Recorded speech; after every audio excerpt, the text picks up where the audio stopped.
Welcome to CoBB, Conversations on the Business of Brands with Sudeep Chawla and Sharavana Raghavan. So, Sharon, we're back to talking about research.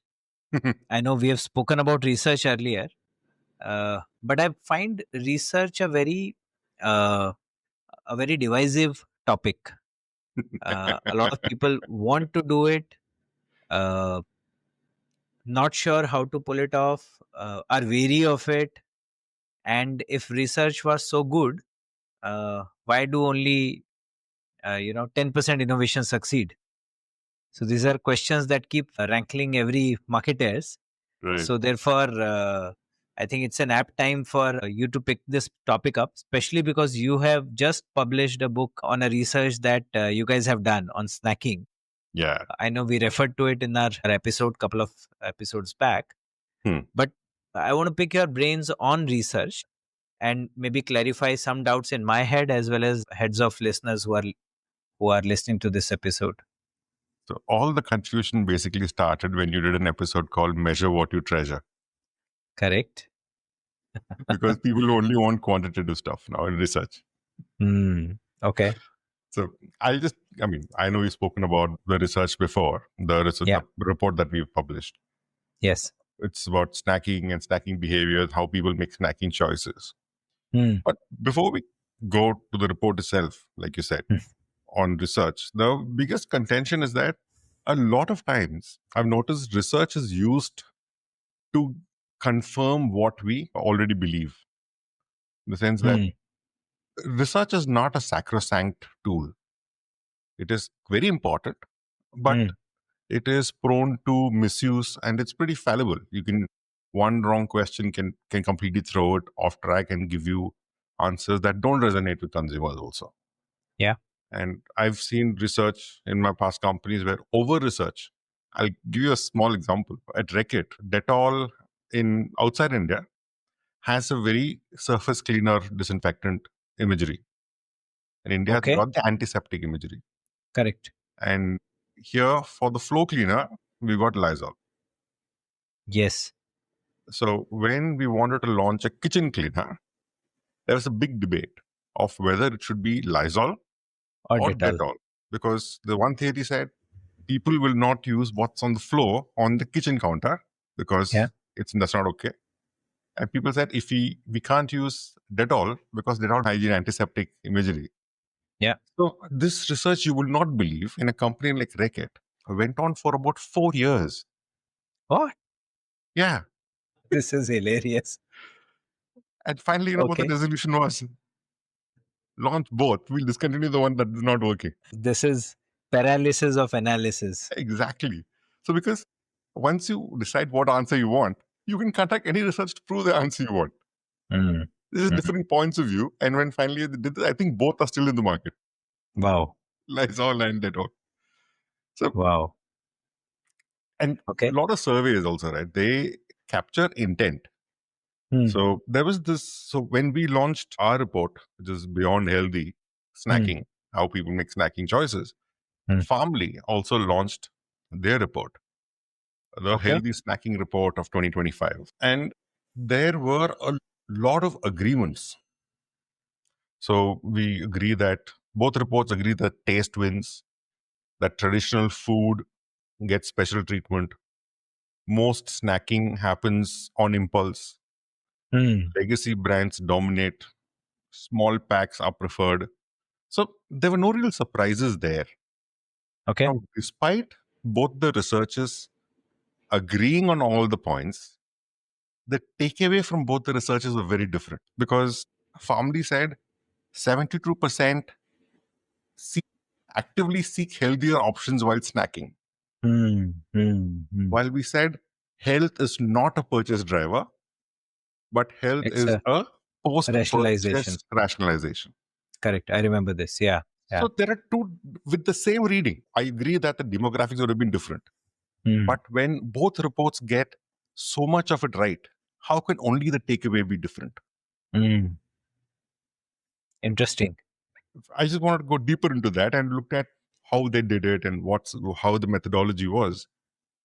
a lot of it was, while they did go meet consumers, a lot of it is also online survey. So when you do surveys, these surveys capture intent. Mm-hmm. When you go sit down and talk to consumers, say call it ethnography, whatever name you want to call it, you have the opportunity to check action after the fact. Yeah. So when you look at the data also, right, when it's healthy snacking and snacking, data will tell us what was bought. So even if I'm in the camp of saying it is the unhealthy, indulgent snacking is what wins, just being unhealthy and indulgent does not drive your sales. It never tells you why you are being bought. Yeah. Yeah, that is true. That is the difference. That's why research has this kind of complicated relationship with marketing.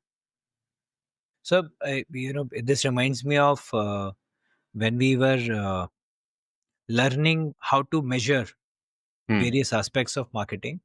One of the measures, behavioral measures, was share, operational share, right? Where you would ask somebody that, suppose the research was being done in hand wash category. So you would possibly ask them that if you go and buy a hand wash now, or when you go next, which brand would you consider buying? So therefore, that was called the ad share, the attitudinal share. Attitudinal share.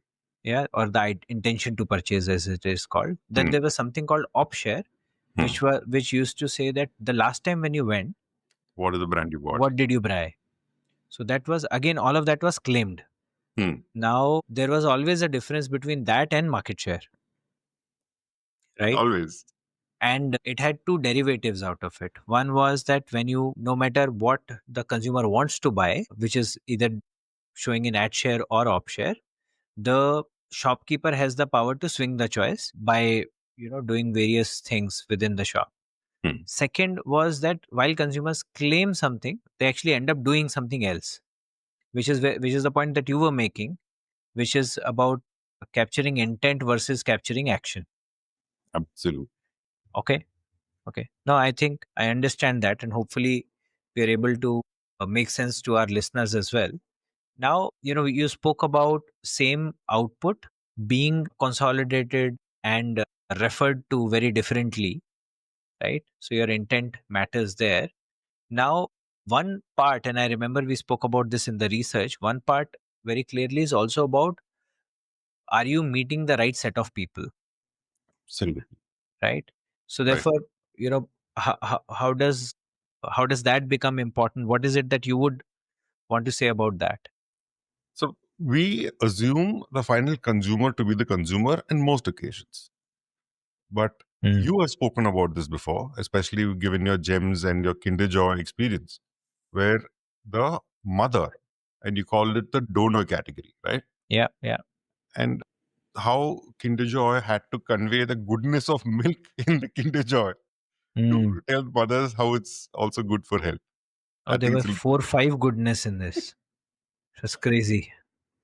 So that is what we want to talk about. But even if we talk about donors, right? It's assumed it's only children who are the ones who have this gatekeeper. But so basically, this study was done across snacking categories from biscuits, namkeen, noodles, desserts.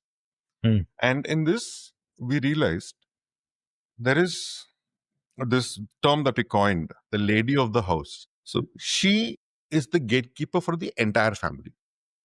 Now, why are we calling her the lady of the house is that you can't, this is completely Mahesh's coinage. Give him that. So the moment you call this person a mother, it puts the child into focus. The moment you call her a housewife, puts the husband into focus. Yeah. The homemaker is okay, but it's still kind of, in general parlance, goes back to being the housewife. What we noticed is it doesn't have to be one person. It could be the mother-in-law in the house who's still running the household. It could be the oldest daughter-in-law in the house. Sometimes it's even the unmarried daughter who's got the time to manage the house, car, purchases and all that. So she becomes the lady of the house. Yeah. So but every house we went to, it was a woman who was in charge. I didn't see any man in charge of this. So I'm sure there would be, but we did cover Bombay and Delhi also. And we still saw women making the primary decisions here. Yeah. And when we conduct research, we end up talking to individuals thinking they're individual choices. They do work to a certain extent in the sense that they bring in the trials. But the repeat is controlled by the lady of the house. So she is not, what do you say, in modern marketing parlance, she's not the persona. She is the primary stakeholder in this transaction. And most marketing that we do talks to the individual. But at home, it is largely the familial, the lady of the house commanding it. It's not individual. A choice could be individual, but the purchase decision driving is not individual at all. And therefore, it's important to talk to her when it comes down to this category. And her in her entirety, not just as a mother or a housewife, etc., etc. Okay. So thankfully, Mahesh didn't coin her the silent lady of the house. Otherwise, the acronym would have become sloth. That's very creative.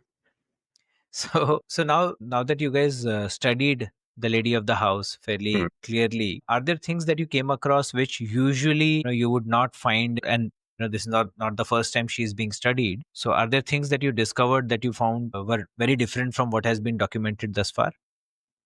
I wouldn't say very different from, I don't know about documentation, but I wouldn't say very different in the sense that the moment you pause and hold back, you would have noticed the behavior in our homes also. Okay. But we never called it out as consumer behavior. Acha.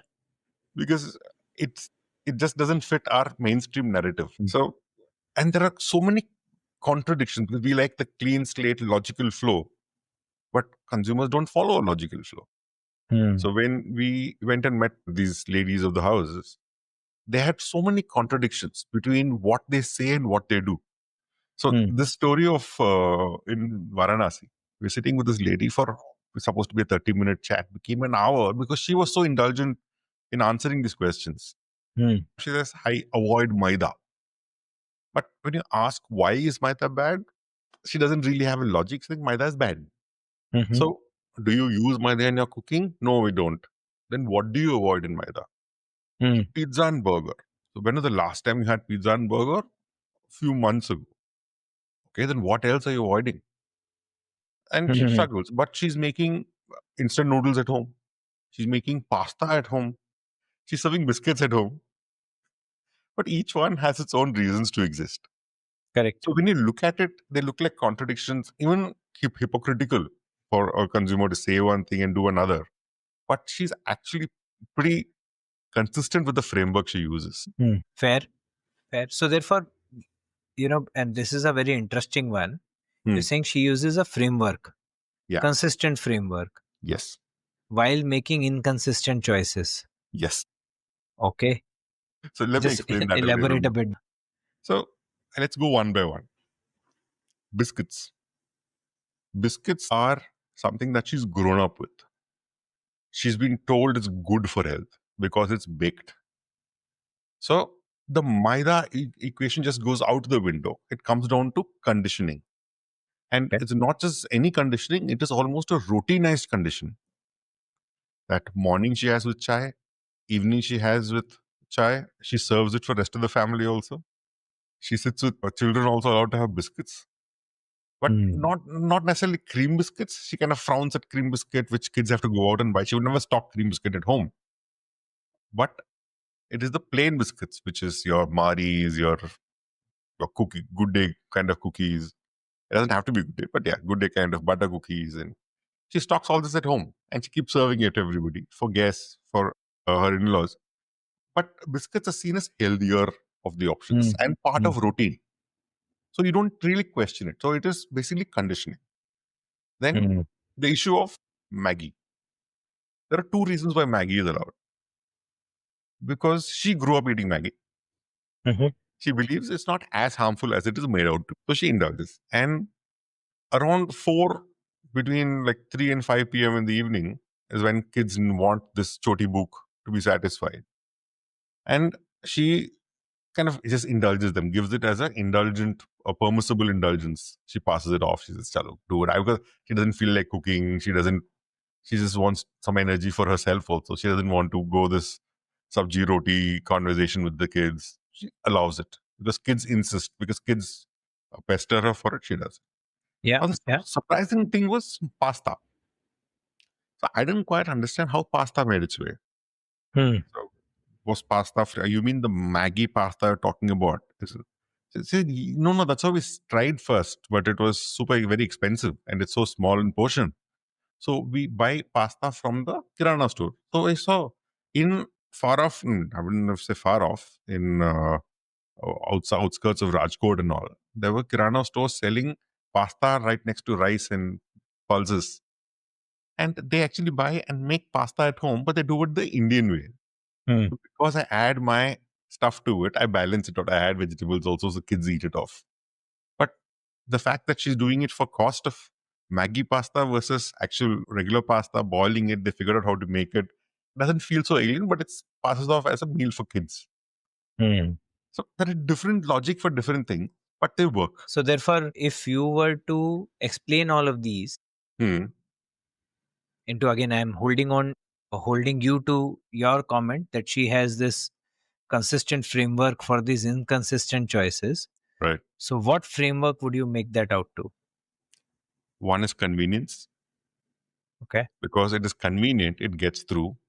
And it is not because it is maida, it is because it is something she's grown up with. So the conditioning works.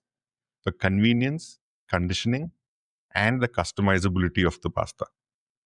This is the framework she uses. And if you can address this, maida does not become as big a villain because she does not know why she's opposing maida. For her, the biggest villains are the pizzas and the burgers. And noodles, she says, yeah, I know, but it's okay to live with. It's once in a while. It's okay.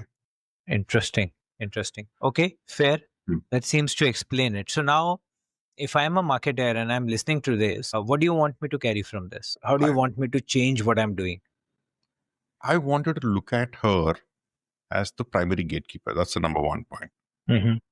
And number two is it does not, when people say healthy snacking is the core, convenience kind of loses its space there. Here, during snacking is not where she's looking for health. She says it is a moment of indulgence and I will solve for health in the meals I provide my family.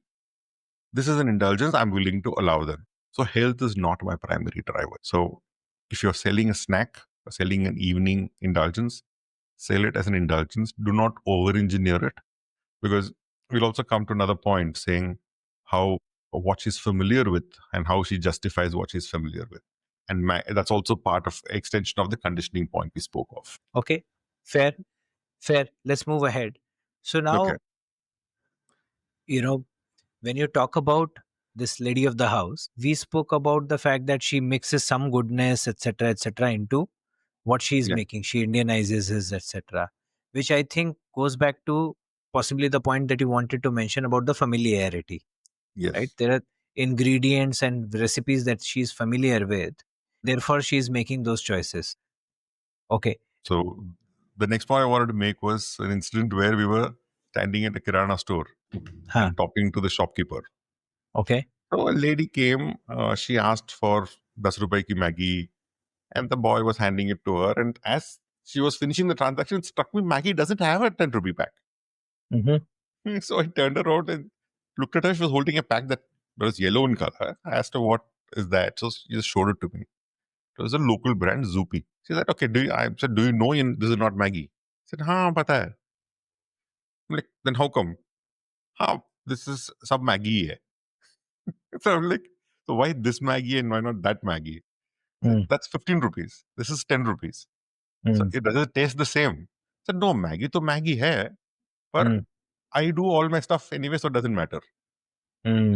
So I said, do you not buy Maggi at all now? No, I buy, but not as often as I used to. So I buy the 10 rupee Maggi because 10 rupee is more affordable with the same quantity also. Interesting.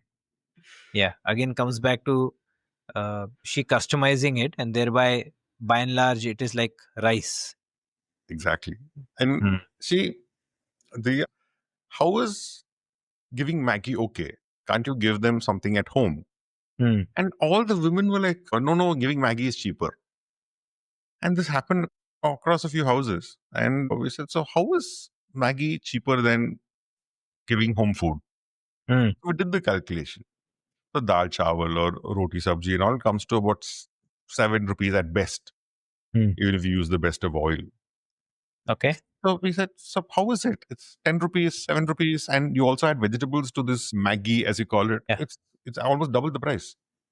So why not? So how is it? And then that's when they came up with the points of convenience. The fact that I am so low in the day, so I don't want to sit with my child and have this conversation about having sabji again, making roti. I know I have to make dinner anyway. I've just made lunch. I've done some part-time work, some silai she does, some jewelry work she does, whatever she's doing. So it's a break time. I even sit with my neighbor and talk. So why will I go to all this trouble? So if you look at it, the cost is not the 10 rupees versus 7 rupees conversation. It is the cost that she's able to benefit. If she has to make that 7 rupees work, she's got to give up all of these emotional load, the effort cost of standing by the stove and making it. So that inflates the cost of it. And therefore, noodles have a chance to work better there. Okay. Interesting. When you spoke about Maggi versus Zupi, you said, right? Zupi, correct. Okay. Now, I have also seen that women, while making choices for their kids, sometimes tend to stick to brands because they want to be safer.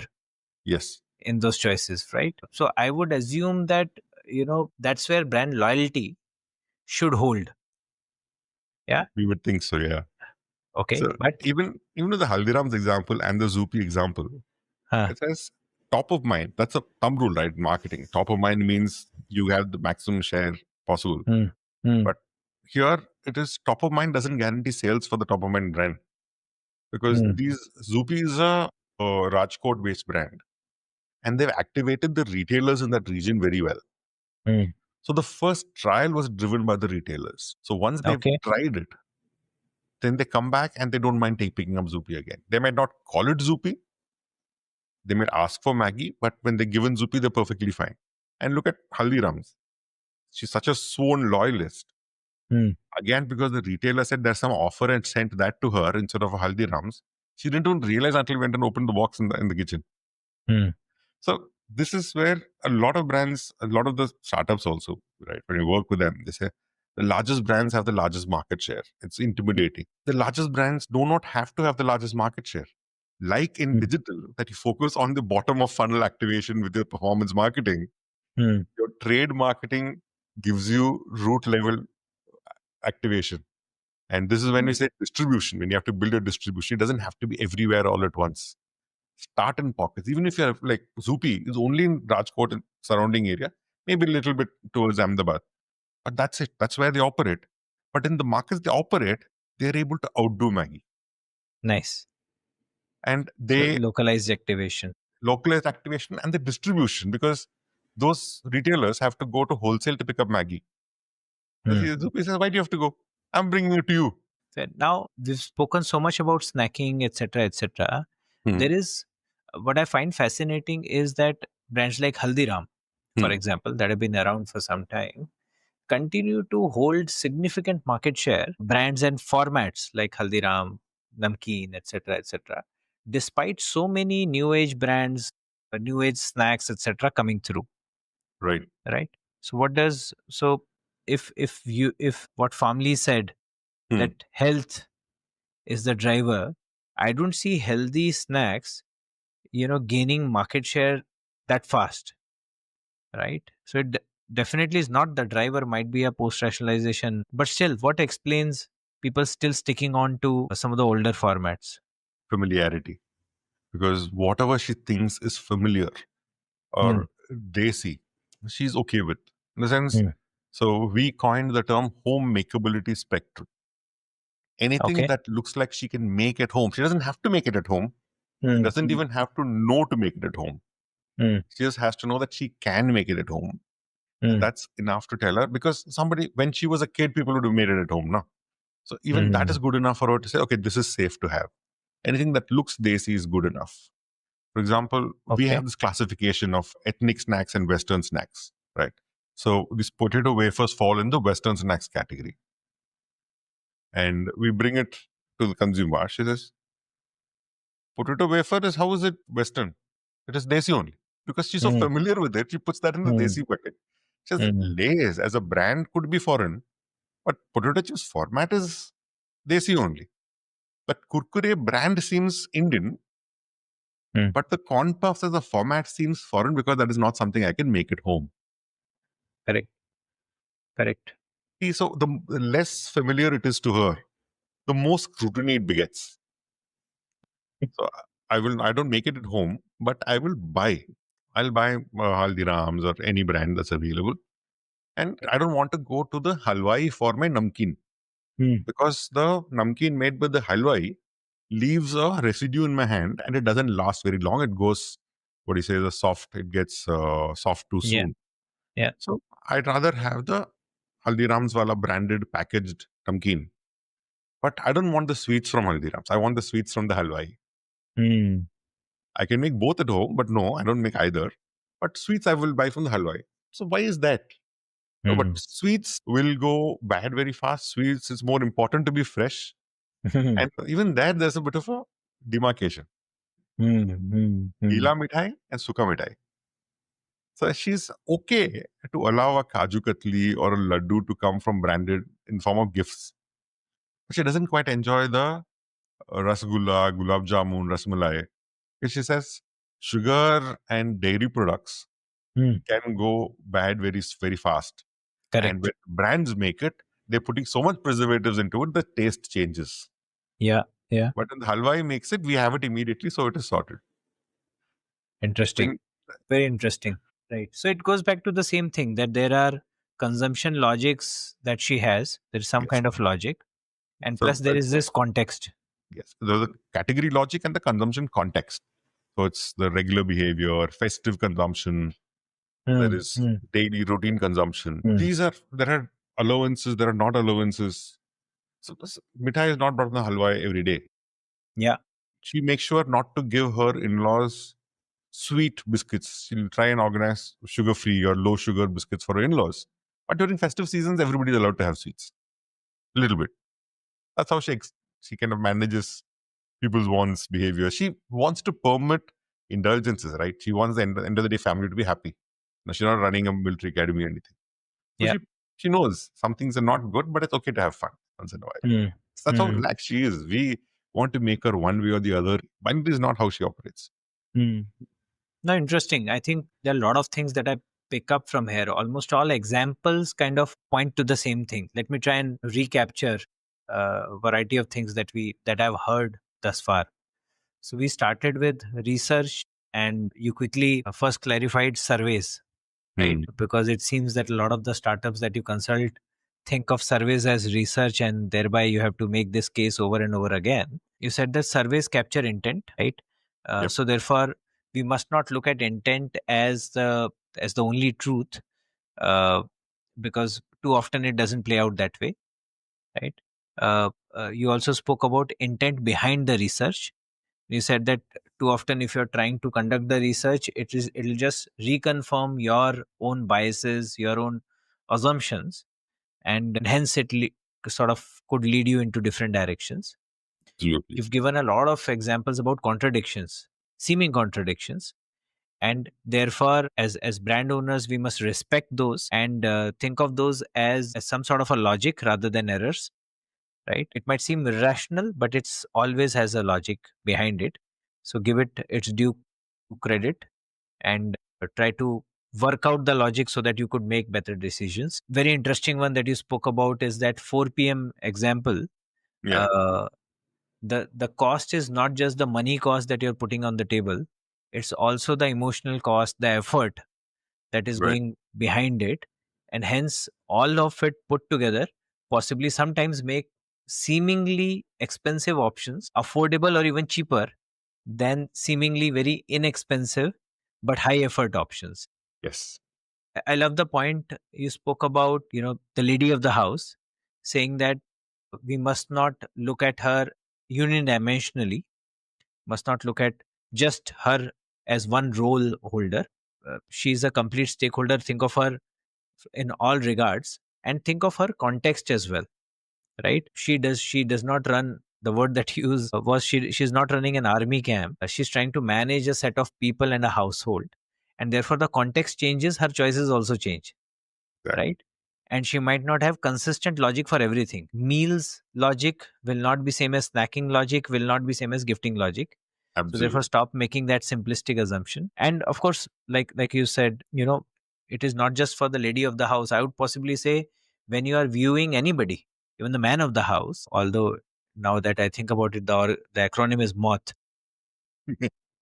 The man of the house also, we must not think of them in a unilateral, unidimensional manner. Right. We must think of them as an all-rounded personality that have different shapes to them. Right. Yeah. And I think a bigger point that I'm picking up from all of this is this whole emphasis on, immersions. Yes. Versus long distance questioning or passive questioning, because immersion gives you the observation of the right behavior and might possibly also help you discover the why of the behavior. A survey or a long distance questionnaire would only give you what they did, and you would be left guessing about the why, right? Absolutely. So Interesting. I'd say the lady of the house, right? So first up, when you look at her, she'll come across as confused. Okay. But she's not the one who's confused. We are. She's complex. And if a brand manager can understand the complexity and build the conviction to convince their team about the complexity and not just her claims, then that brand and the brand managers tend to win better than the ones who don't. Excellent. That's a great advice. And to all the brand managers out there, see if you can follow it and spend time immersing with your consumers in their realistic surroundings so that you get to know them even more intimately. And hopefully this episode will help you discover a few more formulas of growth for your brand. And if it does, please don't fail to write to us and tell us what you think. Thank you, Sharan. Look forward. Thank you for listening to CoBB, Conversations on the Business of Brands with Sudeep Chawla and Sharavana Raghavan. Subscribe and learn more at cobcast.net.